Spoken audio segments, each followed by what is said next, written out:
Ready.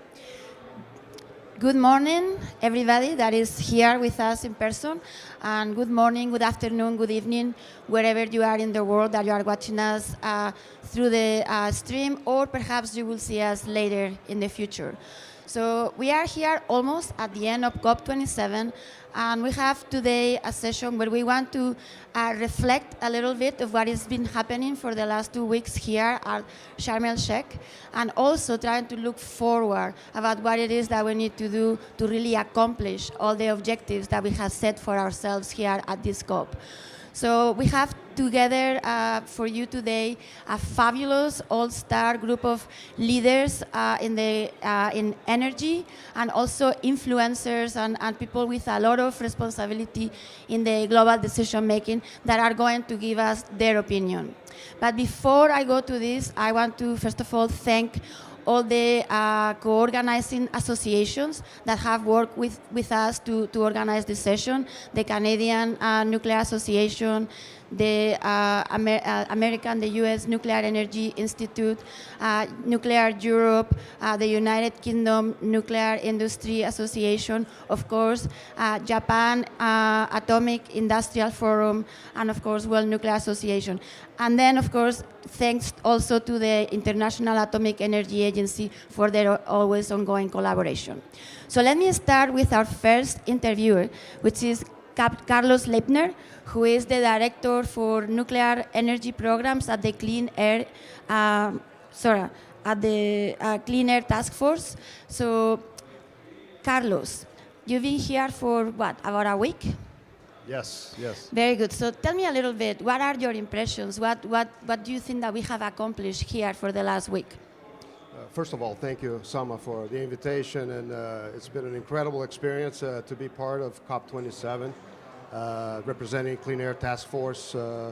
And when we look back and reflect on what's going on, we've seen quite a change in the narrative in the climate change discussion overall.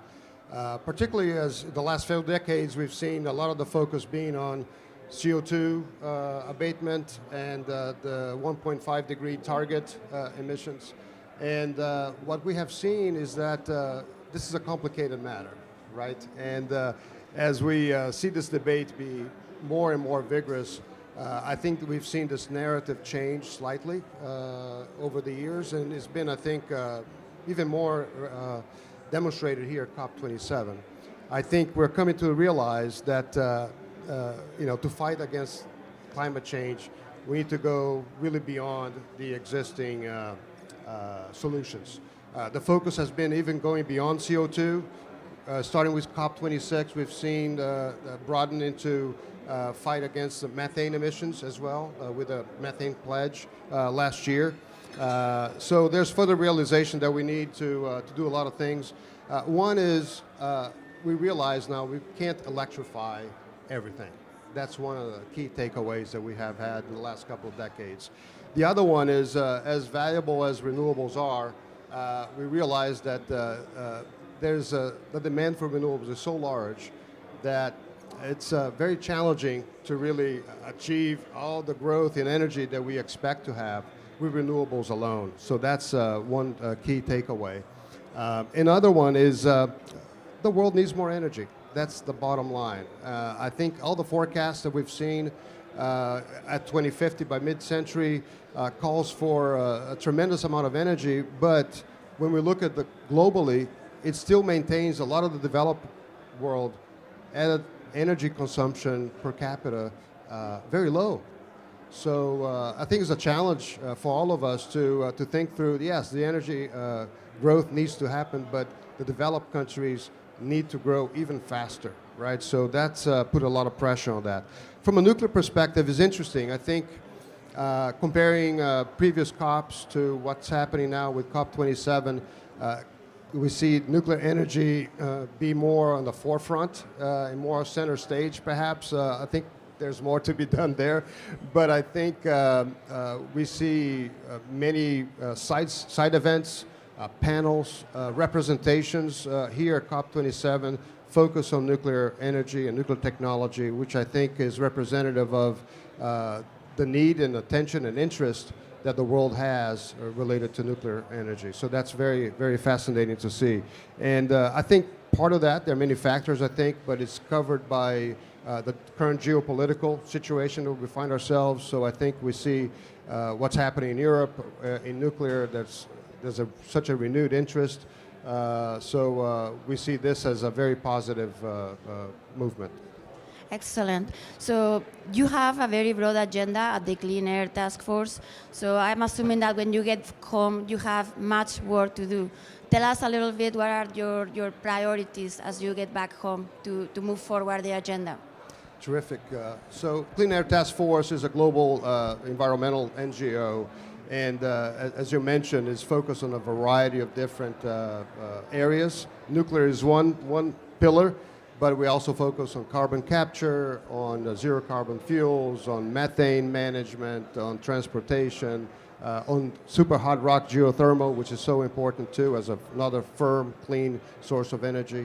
So we see our role as, and perhaps what differentiates us from other perhaps NGOs is that we truly believe in optionality. I think this is the moment that we can't risk making a bet in one or two solutions alone. We need to use all the tools in our toolbox, as we say it, to really fight climate change and decarbonize our energy systems.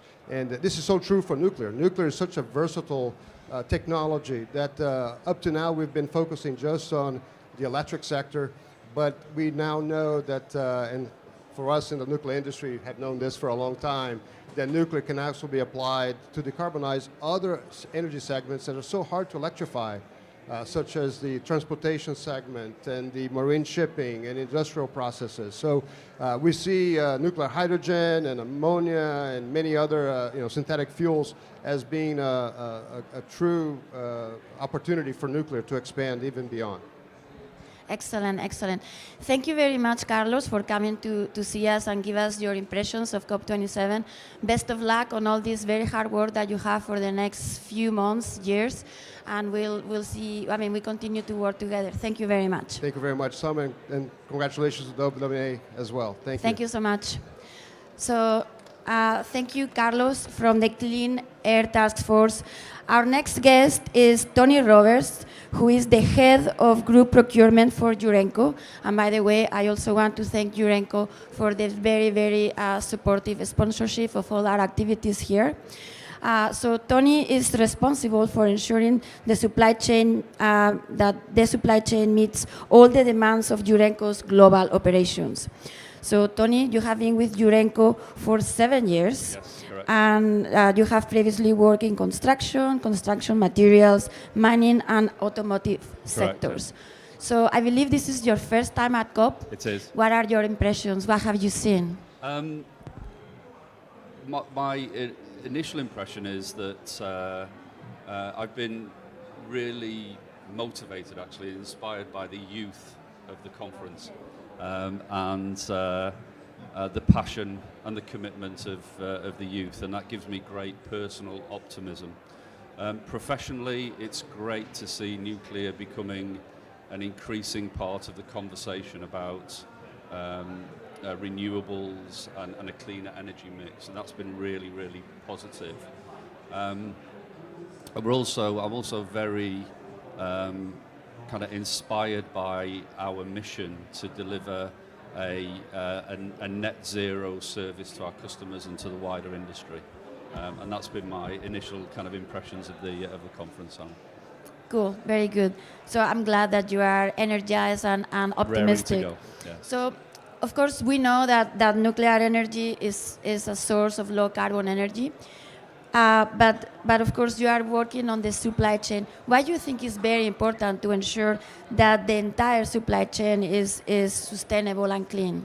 So we know that energy independence and the drive towards net zero is increasing demand on nuclear, it's increasing demand on our products. And we believe that to deliver those products in a low carbon environment is good. We think we can do better. We think we can deliver them in a zero carbon environment. And to enable that and to allow that to happen, we have to decarbonise our entire supply chain. I think the other thing is that yesterday I arrived and saw a placard that said nuclear fuel equals dirty fuel. And I think we have, as an industry, we have a lot of work to do to change the perceptions of that. But we have to be real about decarbonising our supply chain to allow us to make claim or to state facts about actually it's a zero carbon solution. So we have to address our supply chain issues. Yeah, I mean, I completely agree. In fact, it looks like Scope 3, the indirect emissions from any economic activity, is particularly challenging. So it's one of the biggest challenges, in fact, that we are facing. So what do you propose, or what are your thoughts on how to tackle that particular scope? So as a business, we've made a commitment to be net zero by 2040. We'll be Scope 1 and 2 net zero in advance of 2030. And that means then that, as you say, Scope 3 by 2040 is where we will focus a lot of our efforts. We've recently signed a partnership with an independent organisation to assess the sustainability performance of our supply chain. So we in the near future, we will have what we consider to be a very robust baseline and benchmark from which to operate. And from that, we will be working in collaboration with our suppliers on actions and measures that they can take to get to a net zero position as well. And that's not just around net zero, it's around broader sustainability and the values that our suppliers hold, and that ensuring that they are completely aligned to our values and indeed the values of our customers as well. And so we'll be working with our suppliers to understand how we can take carbon out of their operations. In some instances, that's very obvious, it's very easy. In other instances, it will be very, very difficult. And in those situations, we will have to collaborate, we will have to educate. We may have to change the products and services that we buy. We may have to change the suppliers that we use. But we're committed to taking carbon out of our supply chain as much as we can. Excellent, excellent. So looking forward, looking beyond COP27, what do you think are the key factors for the supply chain, the global supply chain, to truly be transformative as we get towards clean energy systems? And maybe what specifically you guys at Urenco are going to be doing besides what you just mentioned? I think what's becoming increasingly clear to me is that we, as a business, won't be able to do this on our own. Indeed, I believe that as a sector, we won't be able to do this on our own. And we'll need cross-industry and cross-sector collaboration to allow us to collectively move forward. So it's really interesting for me to have seen organisations and bodies here at COP who've been talking about, for instance, green steel and green concrete. We know that we can help our suppliers switch towards renewable energy or low carbon energy. But those other industry collaborations and industry initiatives are something that we're going to have to understand and then to build into our application and our solutions. So I think for me, coming away from COP with a renewed passion and a renewed focus and a renewed energy around decarbonisation of our supply chain is also real encouragement that other sectors have a similar objective and similar values as us. We have to capture that, and we have to work with those other industries to allow us to decarbonise our supply chain fully. Excellent. I mean, I think that's really a very optimistic and positive message. I mean, and also Carlos mentioned that we have in front of us a huge, huge challenge. So unless we all work together, we really are not going to get anywhere. So thank you very much, Tony, for joining us. Thank you for your very optimistic thoughts. Thank you. And we'll stay in touch. We'll see you again. Thank you. Thank you. So I spoke earlier in the week with my friend Eddie Rich, who is the CEO of the International Hydropower Association, and he also gave us his views of what he thought about the accomplishments at COP27 and what is next for them moving forward. Let's see what he says. Eddie, what would you say are the bigger takeaways, the bigger accomplishments of this COP27? Well, I mean, the main reason to be here, Sama, is to advance sustainable hydropower, to explain to people the role, the essential role it's going to be playing in the energy transition, and particularly get that messages to politicians, to the decision makers, and to industry, and to make sure that we're seen as part of the solution that needs to happen, as you know, very, very urgently. And because you and I are in industries where the initial capital costs are very high, we need mechanisms for that. We're both in industries where we are sort of providing stability in the grid, and that also needs for mechanisms and policies and frameworks. So we're trying to get the conversation started that has to happen now. So, Eddie, what is next for you? What is next for the International Hydropower Association? What are your plans in the short, middle, long term as we look towards COP28 and beyond? Well, first of all, it's to get some of those policy frameworks right, so they don't reward not just generation, but also that reliability, the stability, the storage, knowing that when you switch the light on, it's going to come on, but not rather than just paying for when the light is on. And that's actually been very difficult for the market to adopt, as you know very well. Secondly, we need to be building pumped storage and other mechanisms. And there's a lot we can do immediately to get a lot of hydropower on the system. We could be modernising most of the plant. More than half the plants around the world are over 30 years old. They can be made a lot more efficient. They need to be brought up to date. We're, like you to some extent, a forever infrastructure. And we can retrofit non-fitted, non-powered dams, or look at things like floating solar. So all of those are specific areas where we're going to be having projects and streams of work to try and work on the policy mechanism to unlock the barriers. We are lucky enough to have here with us Elena Tepinski, who is a leading member of the Pillsbury International Nuclear Projects and Hydrogen Teams, and also Energy Industry Group Deputy Leader. So Elena is working internationally in many, many areas. We seem to see each other in every corner of the world for the last few weeks. And she's working on international nuclear energy markets, including advice to US and global clients on transactional and regulatory issues. So I think that this is also your first COP. So what are your thoughts? What have you learned? What is your impression?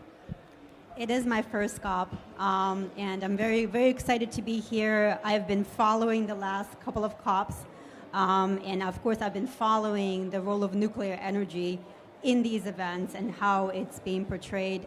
Overall, I really feel a sense of urgency here, not just from the national pavilions and some of the plenary discussions, but a lot of the groups, the NGOs are here.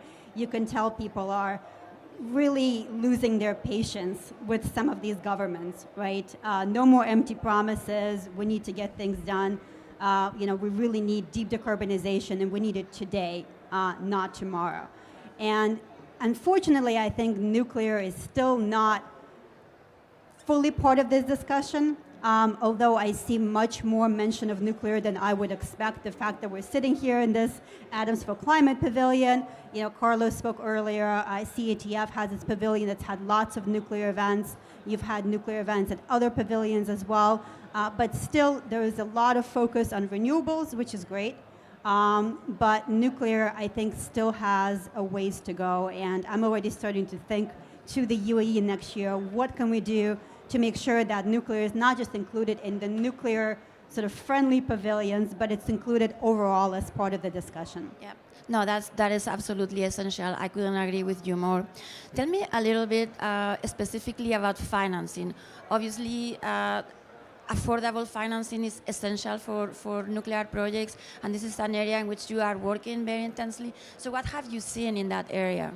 Absolutely. I mean, I think there's, there's been a pushback, right, at past COPs from the developing world towards the developed world about, having to make commitments for deep decarbonization when these are not the countries that have contributed to the catastrophe we have today, and the need for the developed world to really finance some of this energy transition for these countries. So we're seeing some of that at the COP. I saw an interesting announcement the other day that there was a coalition of governments that are going to give Indonesia $20 billion in order to transition away from coal. However, that is very much tied to renewables, right? And Indonesia has already said they need $600 billion to transition away from coal. And I don't think they're saying that it's only going to be renewables, but that's kind of what's being put out there. So from the nuclear perspective, that is a really big challenge for this industry. Historically, we've had projects mainly financed through government funds or the funds of very well-capitalized electric utilities. That's not going to be the case going forward as programs expand, both in mature markets, which only have X amount of money to put towards new nuclear, but also all of these newcomer countries, some of them in the developing world that don't have these funds.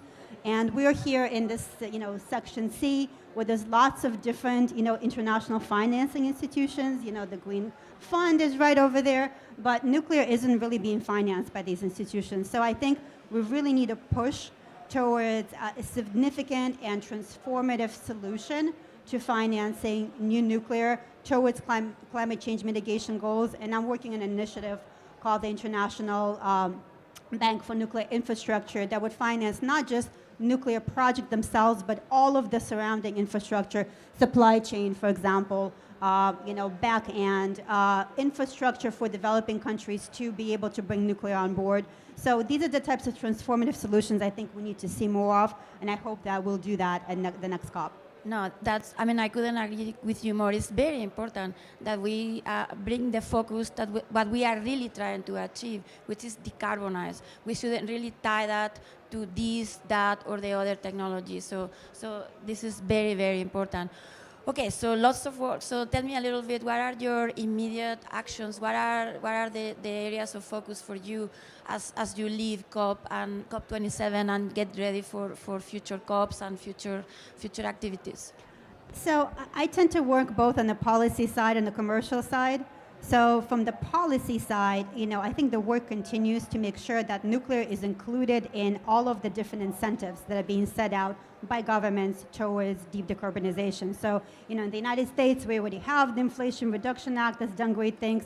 Canada just announced that, nuclear is green, more tax intensive. So we already have a really good movement, but there's still lots of governments that have not yet included nuclear in their clean energy framework. So that needs to be done. But I also think I'm going to go back and talk to many of the companies that I represent about what I saw here and some of the challenges, especially with some of these smaller countries, the challenges that they're really having with energy transition, but really sustainability, sustainable development, being able to really elevate their people, the lifestyle that they have. Because we sitting here, if you sit in California, you worry about blackouts, for example. But if you sit, in many countries in Africa, you don't even have electricity to begin with. So it's a very different mindset.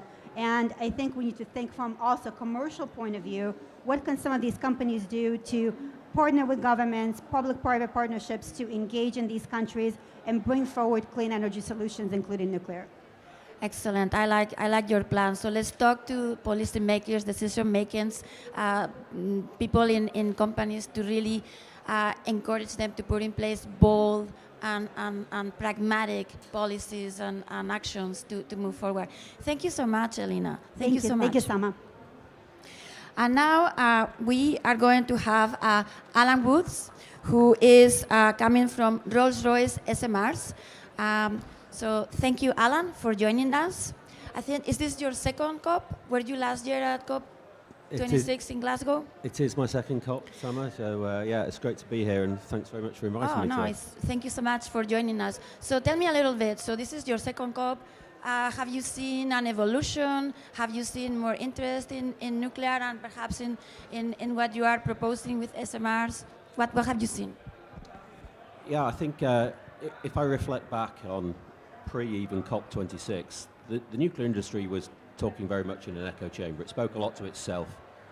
And COP26 gave us the initial platform to start talking much more externally. It was aided tremendously at the time by, I think Tony already mentioned it, the Young Generation Network.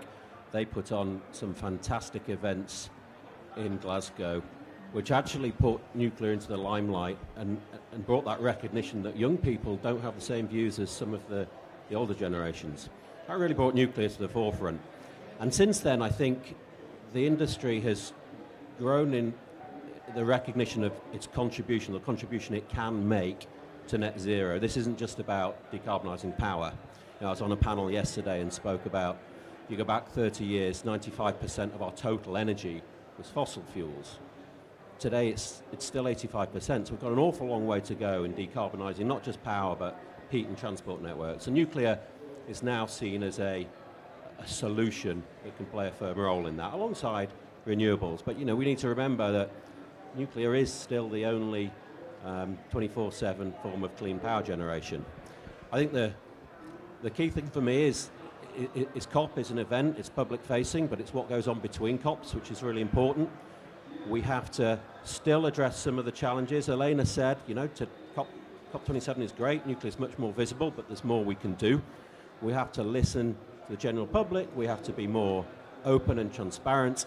But you know, I'm incredibly excited about the future for the nuclear industry here. But the key question that we are getting now, and the challenge we get is, and it's a fair challenge, is can we deliver? Because history is not really on our side as an industry. So it's really important that in future programs, and from our perspective, SMR, that we do what we say we will.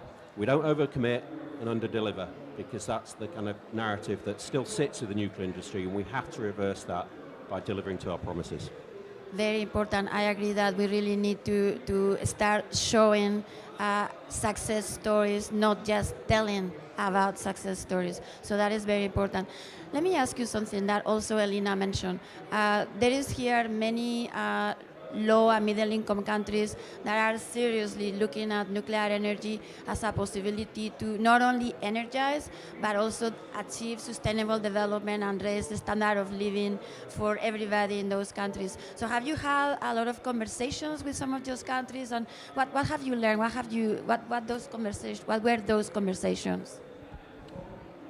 Yeah, we're having lots of conversations with those type of countries, and this week in COP27 we've been having many more of those conversations.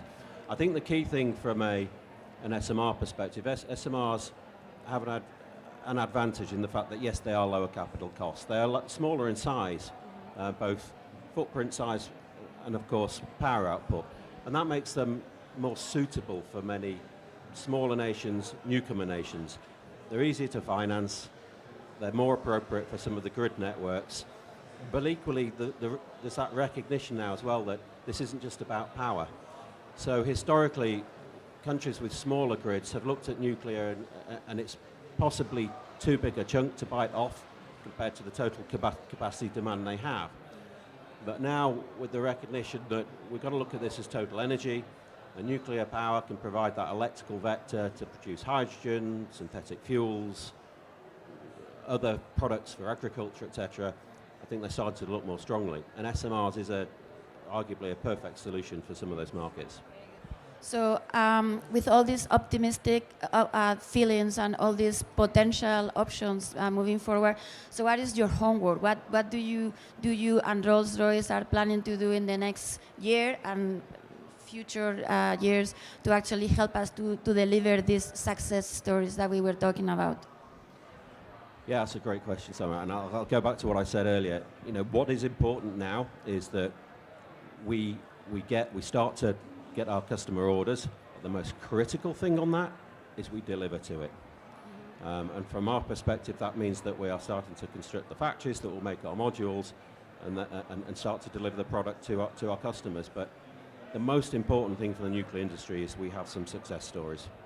And from an SMR part of the nuclear industry, that is paramount that the early SMRs do what they say they will do. And that's where our focus is. It's all gearing up for that deliverability. Exactly. So basically, we are going to deliver on time, on budget SMRs to everybody that wants one, right? It's critically important, Sama. Excellent, very good. Thank you very much, Alan. And thank you for coming here. And obviously, we will continue to work together to make those success stories a reality. Thank you so much. Thanks, Sama. Yes. So now I go to Daniel Liu, who is the coordinator for international affairs at Japan Atomic Industrial Forum. And of course, you know that this is one of our partners that have helped us organize all this session. How are you, Daniel? I'm very good, thank you. So it's been a long 2 weeks. I know you've been working very hard here. So this is your fourth COP, so you perhaps have much more experience than some of our guests. So what are your thoughts? What have you seen at COP27? Okay. So first of all, I would like to thank World Nuclear Industry for putting this together, for inviting us to be a part of this, and for to thank special thanks to the IAEA for offering this platform. And so without everybody's effort, like what we have seen here would not be possible. So yeah, like you said, this is my fourth COP, and from a younger generation point of view, I was part of the Nuclear for Climate initiative, the team that we work from since COP21. So up until last COP, we had only one free mini booth that is only like 4 square meter large, and we only had like one official events, like during the entire period of the COP. So like what you see here, we have like this very spacious platform offered by the IAEA and other associations, with more than 40 events throughout the 2 weeks. So I'm very, very excited to see. I've been very fortunate and very grateful for being part of this long journey. So I've seen this progress from just making our voices heard from the nuclear industry to what we have seen here, to have official platform to express our to promote like the benefits of the nuclear to the entire world. So I feel very incredible, fortunate, and grateful for this. Optimistic, very good. So I mean, and I think that you provide a very good longer-term vision of the evolution that the nuclear community has had as how we present ourselves in these COPs. But still, I think that Asian nuclear industry has been somewhat underrepresented at this COP. So what can we do to improve that? Because clearly we have excellent examples of excellent nuclear industry practices in Asia. So how can we improve this? So yeah, as everybody knows, Asia is one of the biggest nuclear markets in the world. Yes. But ironically, my organization, Japan Atomic Industries Forum, is the only association ever participated at COP so far. And I believe a lot of the partners, not only in Japan, but across the whole Asian countries, but they don't know about what we are doing here.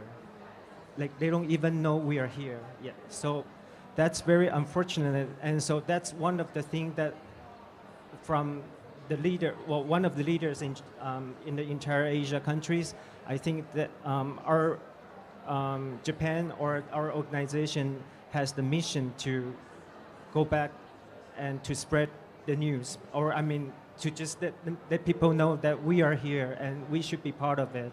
So thankfully, this year, we got some sponsorship from the Japanese companies within a very short time. For example, Hitachi GE, Mitsubishi Heavy Industries, Toshiba ESS, IHI, and JGC. They offer their, I mean, the amount of money they support is not important. It's the, it's the, you know, the willingness that they want to be part of this is what matters. So our homework, going back home, is to just to promote, just to, you know, to let everybody know what we are doing, so that more and more Asian countries, or more and more Asian companies, industries will be here next year. So hopefully we will see more Asian presence here. Next time. No, I think this is very important, because as we heard already, the enormity of the task that we have in front of us is very large. I mean, the potential market of new nuclear units globally is going to be huge, and this means that we are going to need all kinds of industry partners, large reactors, small modular reactors, micro reactors. We are going to really need everybody. Yes, absolutely. So much work to do. So thank you very much, Daniel, for joining us, and we continue to work together with JAIF and your member organizations as we move forward towards COP28 and beyond. Thank you very much. Thank you very much, and looking forward to working with you for COP28 or even further. Thank you so much, Daniel. Thank you. I spoke earlier in the week with Angela Wilkinson, who is the CEO of the World Energy Council, and she gave me her impressions of what she's seen at COP27 and what they are working on moving forward. So let's see if the technology works with us now. Angela, thank you so very much for visiting us here in the Atoms for Climate Pavilion. 2 questions for you. After almost 2 weeks of COP27, what are your impressions? What are your takeaways? What have we accomplished in COP27? The COP27 for a week. And this, of course, is billed as the implementation COP and the Africa COP. And that's really about inclusive implementation. And I heard the negotiations are really tough and they're still in progress. What's happening here in the Blue Zone, of course, is there's the governmental negotiations, but then there's the how do we get it done conversations. And that's really what's here in the Blue Zone. Lots of different booths, lots of different organisations, all trying to move from ambition to action. My impression, though, is that there's a lot of duplication, and then there are some obvious spaces of constructive dialogue that are really missing. Energy transition is not going to be a simple, quick and easy fix with renewables only. But I find the space for conversation around this at COP27 very constrained. So I'm very excited. You know, I have a humanizing energy agenda, which has always been about inclusive implementation. We really need to move from ambition to action, and we need to do it together. But we need to find more constructive spaces where we can pull some of these fragments together and have a more realistic as well as ambitious conversation about action on energy. Thank you. That was excellent, Angela. So how about moving forward? What are you going to do once that you get back home? What is World Energy Council immediate and maybe long-term plan moving forward from COP27 to COP28 to the way beyond? Well, looking forward, I have to say, in a rather self-indulgent way, I'm going to take some holiday. It's been an absolutely breathtaking year. We started this year planning for a World Energy Congress, which unfortunately we had to cancel. We have now brought forward the next World Energy Congress from 2025 to Rotterdam in December 4th to 7th, 2023. So going out of this COP, I'm going to do everything I can to make sure that that can be the COP, where the conversation around energy transitions and additions is going to be the most productive in terms of action and implementation. Can I just unpack that transitions and additions? So when I came here, we've always talked at the World Energy Council about multiple energy transitions, recognising the diversity in regional and country energy systems and situations. So no one size fits all, multiple pathways, and increasingly with the urgency, the need to use all available levers. But I've come to COP27, and what I'm finding is we should be talking about transitions and additions, because people don't understand that 2025 is not just climate neutral, it's another energy system on top of the energy system that we've already got. And that's going to have to be a mix of renewables and other clean energy friends, nuclear, carbon capture and storage, gas, hydrogen in all its low carbon forms. We can't electrify everything by 2050. And so my commitment is we're working now. World Energy Congress, energy for people and planet. Let's make it the best conversation we can make it. Let's pull energy together and let's move forward in the way we need to realize ambition. Very, very inspiring, very also optimistic words from Angela Wilkinson from the World Energy Council. And now I am super happy to have with us Joanne Osawe, who is the CEO of the organization Women in Renewable Energy. And let me just say, earlier this year, a few months ago, Women in Nuclear Global signed a memorandum of understanding with Women in Renewable Energy. And I think that this is one of the very important partnerships that show how women, we tend to be much more proactive, much more pragmatic, much more realistic when it comes to working together. So thank you, Joanne, for joining us. So tell me a little bit, what are your impressions about this COP? What have you learned? What do you think we have accomplished? Well, first and foremost, thank you so much, Sama, for having me. I'm so excited to be here with all of you. You know, my impressions about COP is really the word implementation and being collectively working together. Only together can we work, again, collectively to actually make a difference. We need to act now. You know, 2030 is just around the corner. And, you know, to try to get to destination net zero, how will we do this? Only together. I think that our politicians and decision makers definitely have to listen to subject matter experts that understand the keys of electrification and what that means.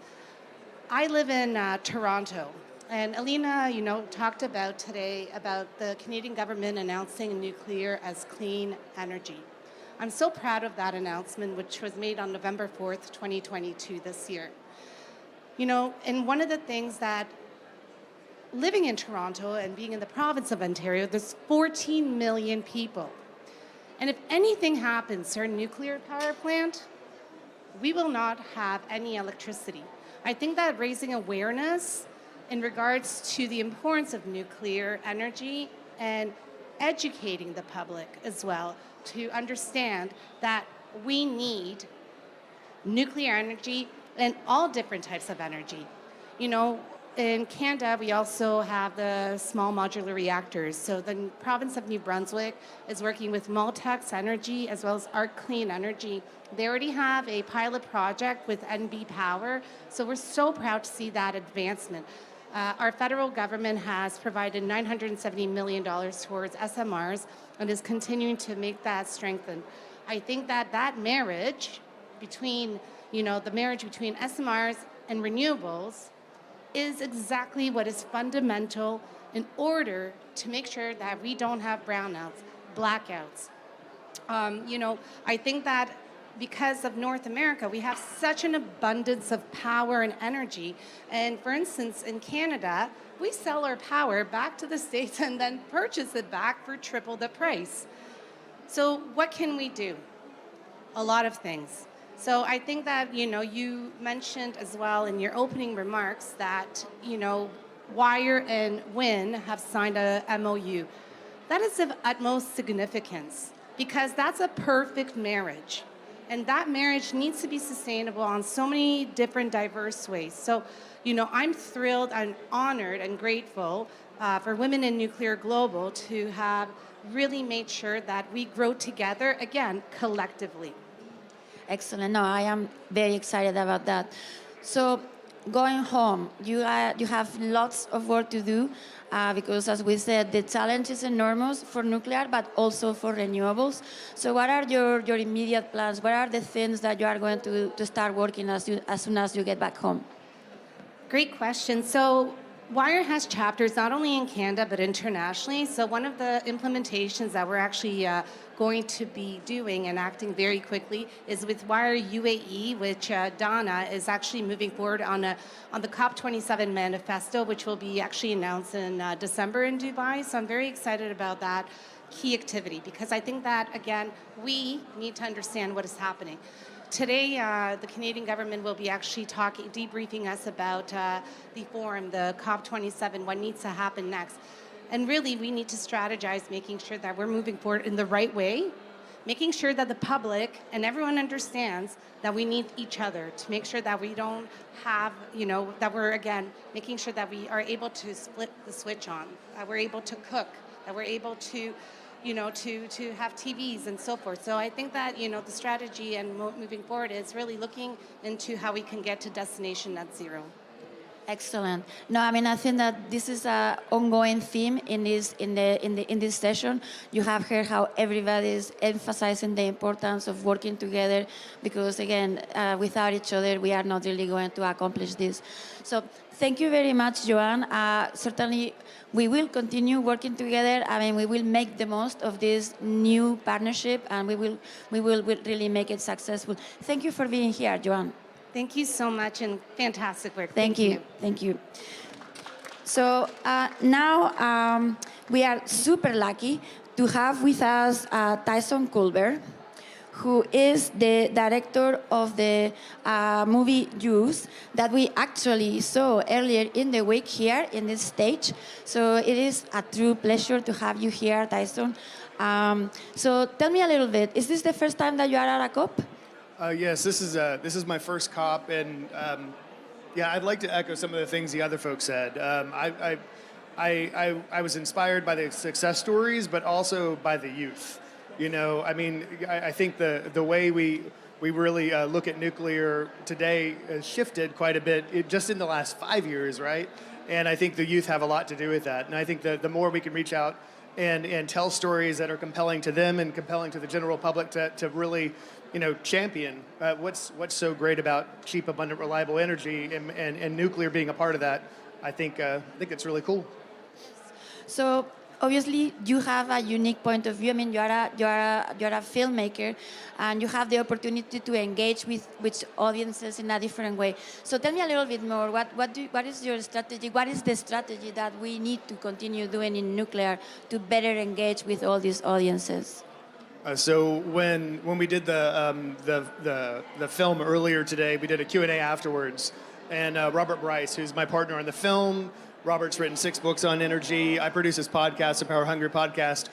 He sent me a text back afterwards. He's like, "It's okay to brag," and that's what I said in the thing. He liked that, and I think it is okay to brag. I think that's something nuclear needs to be doing.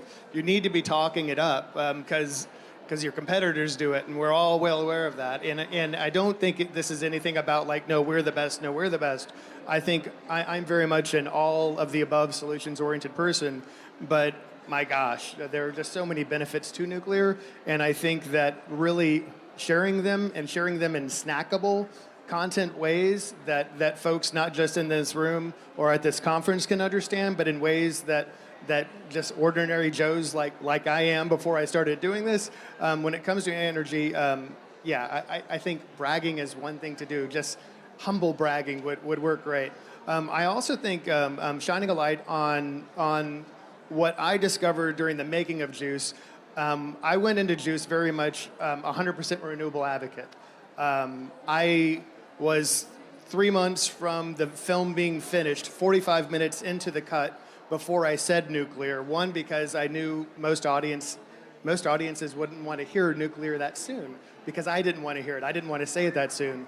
And then as I got further along, I realized how do we finish this film in a way that's hopeful and that advances things forward, and that's with nuclear. And so I think that if folks can be cognizant of the fact that there's climate change, but there's also energy poverty, and they can weigh those two, evenly. And because I think if you're having a conversation about climate change and you're not talking about energy poverty, you're having an inauthentic conversation. So if you can look at the two together and tell real human stories about what electricity poverty looks like, what energy poverty looks like, and what it looks like, and how it can change lives, then that's a great start. I could not agree with you more, and I think that the fact that this COP is taking place in Africa makes us, it's really our duty to bring this second aspect of this energy transition, right? It's not only about decarbonization, it's also about providing enough energy for everybody. So I think that's fabulous. You said another thing that I think is interesting. And it's about providing the information in chewable bits. I mean, clearly, sometimes we nuclear advocates are not the best at packaging the information. So tell me a little bit more. Give us a little bit of advice on how to do that better. I'll answer that question. I'm gonna make a statement first that I've noticed as it relates to COP. I hear about decarbonization quite a bit. And it's interesting. It feels like it's rich countries telling poor countries how to do it. And I feel like that we have this great decarbonization effort we want to do, but there are strings attached. And I think those strings typically are attached by policymakers rather than engineers. And I think that, you know, if you take an even-handed look and see all that's out there, it's hard not to say, my gosh, this is just such an amazing solution that we really need to look at. And so coming back to the snackable content side, so my wife and I own a video production company, and we have a mantra. When people think, they decide. When people feel, they act. You need real human stories again and again and again and again. And don't stop. Don't get one story out there and talk about it for 3 months. Get 50 stories out there and talk about it for a quarter, and then get another 50, and then get another 100. You need to show what life looks like when people have electricity and when they don't. When countries have electricity, have 24/7 power, and when they don't, and what it looks like when they don't. What happens to hospitals? What happens to women, girls? What happens to living in countries where women and girls aren't able to do the things that we're able to do? What happens when you have access to information? All that has to do with electricity, and one of the best providers of energy and electricity, we're sitting right here, it's nuclear. Wow, thank you. No, that's a very good advice. We are taking notes, I hope, because we really need to implement that. So before I let you go, what's next for you? You are leaving COP, and what is your next immediate project? So we are about 3/4 of the way finished producing a follow-up documentary to Juice, How Electricity Explains the World. This one began as, it's called Burning Down the Grid, how Washington and Wall Street are weakening our most critical network and what we can do to fix it. It was very much going to be a US-focused documentary, and then the world changed just a bit. And so we did a pivot, and we said, well, let's look at it with a global lens, because one, it's going to make it more interesting, but two, it's more critical, and so. Yeah, we're doing tons of interviews. I flew in here from Greece, where we did a number of interviews there. Before that, I was in the UK, because they have their own efforts that they're dealing with. We're just talking to lots of experts and everyday people to find out what's going on in their lives when they don't have access to juice, and what we can do to ensure that everyone has access to cheap, abundant, reliable energy, and also a grid that stays up, a grid that doesn't get blacked out like I was in Texas last year, and like Robert was in Texas. I had to go to Bryce's house to borrow water because we had no water for 5 days. And interesting tidbit too, so when we did our screening the other day, my hotel room unfortunately didn't have hot water. So I came in, I did a Q&A with an hour of sleep because it didn't have hot water, and then it flooded, and then I went to another hotel room and we didn't have hot water. And I was just frustrated and angry and just like put off. And then I remembered, you just made a film about energy poverty. You just had 4 or 5 hours of inconvenience, and you were angry and thrown off, and man, do you have it good. So I think in the States we have, and in the most industrialized countries, I think that we have geographic blinders, and so hopefully we can all take those blinders off and look at the world in a slightly different way. Well, I like the way you think. Let's just be positive, and it's good to have a little taste of what it's like not to have access to abundant, affordable, clean, 24/7 energy. Thank you so much, and very much good luck in your next project. We look forward to seeing it. Thank you. Thank you. Thank you. So finally, we are going to hear from ENEC. We interviewed earlier in the week Mariam Kwasem, who is one of the engineers, and she told us a little bit of what is the progression from COP and moving forward to COP28, that, as you know, will take place in Dubai next year in the UAE. What we're seeing in COP27 is a nuclear renaissance since COP26 in Glasgow. Nuclear is being recognized for its important role in achieving net zero goals. We see dedicated pavilions discussing nuclear and what value it adds to the overall picture when we're looking at other sources of energy, of other sources of clean energy. We see many countries looking into pursuing nuclear energy to provide their sustainability goals. We look forward to welcoming everybody to COP28 in the UAE. We will be excited to showcase the role that nuclear plays into achieving the UAE's net zero goals. Baraka at the moment is operating its third unit, and we will be on our way to achieving 25% of our nationally determined contributions to the UAE by 2030. As a newcomer country in the nuclear industry, we look forward to sharing our lessons learned from construction to operations to building human capital and having subject matter experts across the different fields to maintenance and outages as we're just experiencing them. We are committed to share that knowledge to also see the continued growth in nuclear industry to support the net zero goals. So thank you to Mariam and ENEC for this invitation. I think that many of us will be there next year in Dubai at COP28. So now, before I close, I would like to perhaps give you a little bit my thoughts of what I've seen here at COP27. This is my nth COP. I've lost track of how many COPs I've been at. But I think that this was very good. So this was the first time that the global nuclear community had a COP, a pavilion. And we were able to deliver a very robust program in which we unpacked the many reasons why nuclear energy is and needs to continue being an essential piece of the climate change solution. So we spoke with global leaders, we spoke with policymakers, we spoke with activists and with the finance community, as well as with civil society that just came to talk to us.